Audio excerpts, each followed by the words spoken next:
This is another episode of the Sales Practitioner Series. I've got Joseph Fung from youre to talk about the top 3 skills that you aren't practicing. And Joseph knows his stuff. youre is a sales training company. They train thousands of people. And so you got to listen to these guys. They know what they're talking about.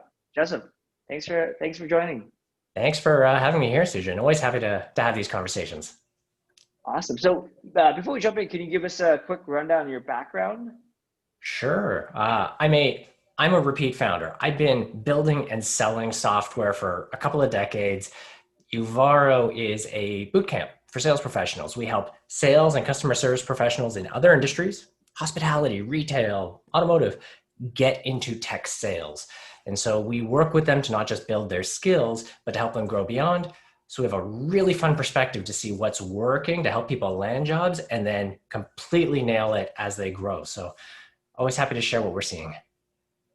Love it, love it. So, from your training program, we've kind of identified the 3 skills, top salespeople are practicing. Let's just go one by one. What's the first skill? Absolutely. The first that stands out, again, asked by employers frequently, used most consistently by top performers, is really strong research. Really easy way to put it is that most sales reps don't go deep enough, and really strong research skills are easily overlooked. While you focus on discovery, questions, using Salesforce, you lose track that the more you know about the market and the more you know about the buyer, the more successful you'll be. So really strong research skills. Love it. So let's say you're not good at that. How would you get better? What's ways to improve? Absolutely.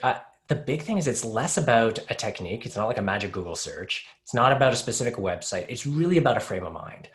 A lot of people come to the problem thinking about personalization. Hey, how quickly can I get the company size, the name, the title so I can personalize my pitch? But really good research skills go deeper. So the 3 things that you really need to think about there is to understand the job of the person you're selling to. So think about their persona. What are the tasks they need to do? If you're selling to HR, what does an HR professional need to do? Hone up on that, really know what it is. The second is the industry that the company is in. If they make widgets, if they make large machines, look at what's happening in the manufacturing industry. What are the trends? What are the patterns? Again, dig into that, read the news. And the third is their market. Who do they sell to? Let's say you sell machinery and you sell to airports. What's happening in airports in their market. And when you learn those things, then take the mindset of being curious and developing an opinion. Because let's imagine you're selling to an HR professional at an airport. If you know what's happening in their market, you have an opinion on it, and you're being curious about it, you're going to take your deals way further because you suddenly have way more street cred than any other sales rep they chat with. That's great. I think that also just kind of lends to have a conversation, and you're doing more than just trying to sell them. You can actually intelligently hold a conversation and maybe even know what's right and what's wrong for that person. What's the second thing? The second big thing, and this probably won't be a surprise when you reflect on that idea of research, is seeing people as people. Like, hey, we're speaking and it's great. I mean, you're the leader in a magnificent software company. We hear great things about it from our students, but at the same time, there's so much more to life than just what you do on the job. And very often sales reps get daunted. They see someone as just the role. If they're calling into a CEO or they're calling into a CFO, they let that set up a barrier. Being really good at seeing someone as a whole person and treating them as such can help your sales conversations move forward way more effectively. Yeah, that totally makes sense. It's such a simple concept that I think people just forget, right? So any tips on kind of getting people, I guess, seeing people as people? I mean, there's all the low-hanging fruit things like, hey, think about the fact that maybe they're in a relationship or they like a sports team. But there's 2 really big things that we help coach people through. The first is to double down and really dig into the story behind your company's discovery questions. If you're a sales rep, your sales enablement team, your sales leaders will give you really good discovery questions. Like, hey, customer, you're thinking about this and it's impacting you this way, right? Well, spend the time to unbox that. Why is that actually likely to be important to them? As a person, why do those things really matter to them? You have a great asset in your discovery questions. So don't just memorize them, take the time to dig into them. The second thing is to practice learning about something you're not interested in. Really good personal example. Growing up, I was never big into sports. As we started working with more sales playbooks, sports analogies, conversations came up all the time. I took the time to learn more about what was going on in the NBA. Not only did I get completely hooked, but it opened up so many conversations that I didn't have before. And so if you can work on that, how do you get interested? How do you learn about something that you're not actually interested in? You can empathize with the person you're speaking to way faster. Love it, love it. Yeah, and also just practicing what you're not good at and don't have potential interest in is a good way to have these conversations, and it just like opens up a whole lot of doors personally as well. I love it. Yeah, I think I always think of, when you're seeing people as people, going back to like Brian Kramer's book on human to human, right? Like Mhm. it doesn't matter what you're selling to or who you're, who the buyer is. Is it an enterprise deal? Is it a SMB? Is it a B2C deal? Are you selling a product through e-commerce, whatever? You're still a human on the other end and a human on your end that, that is a part of that transaction, and seeing that is very important. So with that, what's the third one? What's the third tip? The third one is really about being authentic. And it's an interesting one because everyone says that as a platitude, but if you can actually hone that skill, taking your personal interests and baking that into the way you sell, it can have such an amplifying effect on your activities.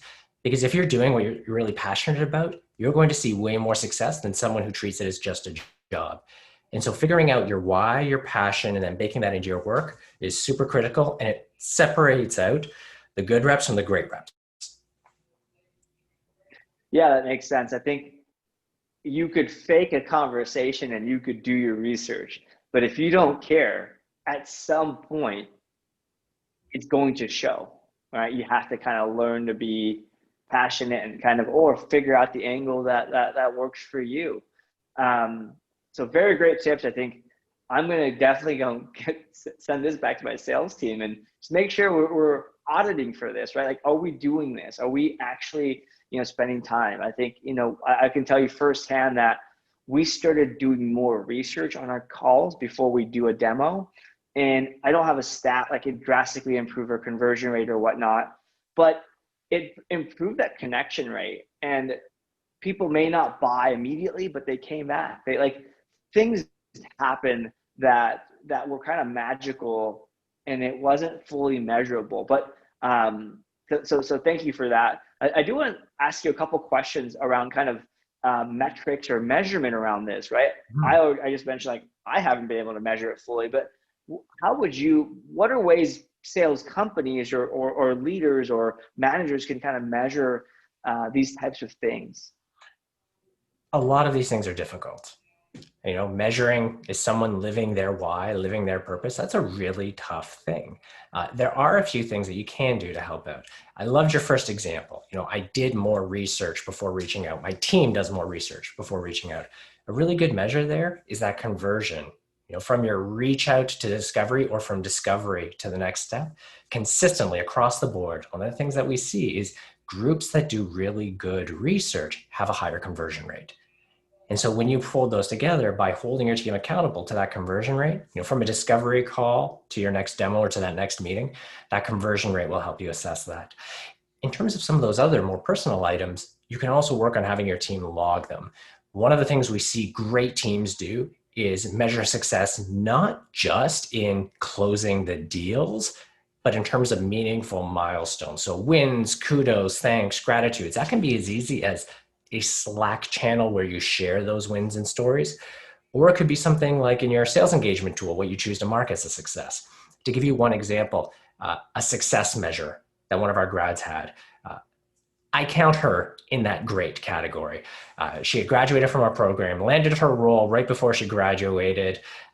Within the first 6 weeks, got a promotion. She's working in the financial technology sector, but the part that's interesting is she's an athlete, she's a newcomer to the country, and she's really motivated by helping others. It's really her bread and butter. She ran a fitness company when she was in the Philippines. Now she's selling financial software, and she had a conversation with one of her customers who had bought their software, and that software saved him enough time that he got several hours more with his kids every week. And that's what he was thanking her for. And that win, that brought tears to her eyes. But that was a win. And measuring and tracking those helps her and her team stay accountable to whether or not they're actually living and breathing those. Yeah, that's not a quota carrying thing. The sales ops team isn't responsible for that. But if you can enable your team to think about and track their own metrics, you can definitely help track these. I love it. And the fact that you mentioned that you can, as simple as starting a Slack channel and kind of sharing some wins together, right? I think that's just company wide morale boost and kind of alignment with almost culture. So first of all, thank you so much for joining. That was very, very insightful. I think very practical, easy tips to implement and skills to kind of improve and hone over and over again.